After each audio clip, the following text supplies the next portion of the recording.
দেবী সতীকে শিব বাবা ভোলানাথ বলল, আমি এই পবিত্র অগ্নি এবং 4টি দিশাকে সাক্ষী রেখে তোমায় কথা দিচ্ছি, তোমায় সর্বদা রক্ষা করব, আর তোমায় মন থেকে পবিত্রভাবে সারা জীবন ভালোবাসবো, আর যত সংসারের খারাপ কিছু থেকে তোমাকে সারা জীবন রক্ষা করব।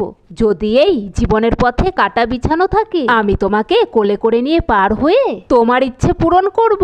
তুমি তোমার সবকিছু ছেড়ে তুমি আমার সাথে যাচ্ছ সতী। আমি তোমাকে কথা দিচ্ছি, যে কোনো পরিস্থিতিতে তোমার আপনজনের সাথে দেখা করতে পারবে, আমি বাধা দেব না। যেমন কৈলাস তোমার বাড়ি, তেমন এটাও তোমার বাড়ি। তোমার যেখানে থাকতে ইচ্ছা করবে তুমি সেখানেই থাকতে পারবে। সতী, আমার সর্বসুখ তোমার, আর তোমার সর্বদুঃখ আমার। এখন থেকে শিব সতীর হলো, আর সতী হলো শিবের।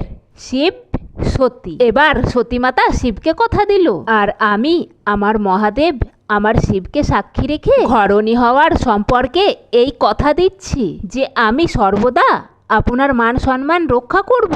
সতী মাতা বলল শিব বাবা ভোলানাথকে, আপনার মান সম্মান রক্ষা করার জন্য যদি আমার প্রাণটা দিতে হয় আমি সেটাও দেব।